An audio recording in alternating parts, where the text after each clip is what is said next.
Hey everyone, in this section, we're going to be finding your optimal sensitivity in Valorant. To do this, we're going to be following along with a method that one of the best aimers in the world, Sens, shared on his stream back in the early days of Valorant. To start out, what you're going to want to do is open up Notepad on your computer and write down 280. This number is going to represent the average EDPI of all pro players. Now what you're going to do is divide 280 by whatever your mouse's DPI settings are. For me, my mouse is at 800 DPI, so the number that's going to come out to is 0.35. This is going to be your base sensitivity. Next, what you're going to do is take that base sensitivity, 0.35, and you're going to multiply it and divide it by 1.5. You'll want to write both of these numbers down.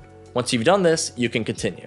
For players that are on 800 DPI, you can copy the numbers that we have here on screen because they are going to be the same. Once you've done this, it's pretty simple. You're going to select that middle number, 0.35, and you're going to test it out. Is it too fast or is it too slow? If it's too fast, you're going to then try the lower sensitivity, but if it's too slow, you'll try the higher sensitivity. In this case, it feels too fast for me, so I'm going to try the lower one, 0.23. For me, in this case, 0.23 is also too slow. So what we're going to do is we're going to take that base, 0.35, we're going to add it by 0.23, and then we're going to divide those both by 2. This is going to be our new base sensitivity. So now 0.35 will be our high sensitivity and 0.23 will be our lower sensitivity. Once you've done this, you'll repeat the process. You'll try the sensitivities out, you'll determine which one is best, and you will repeat until you find your perfect sensitivity. Don't feel like you need to stick to this sensitivity forever. I think this is a really good starting point, but I myself change my sensitivity every now and then, maybe every few months. I've tried the highs and I've tried the lows. Right now I'm playing on a pretty high sensitivity,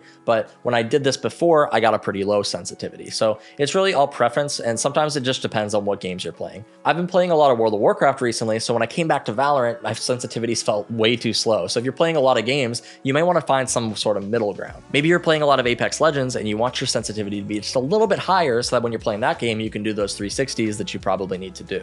Or maybe you don't. I'm not an Apex bro. Hopefully this is helpful for you, and stick around because in the next video, we're going to be talking about something that maybe even some experienced players don't know.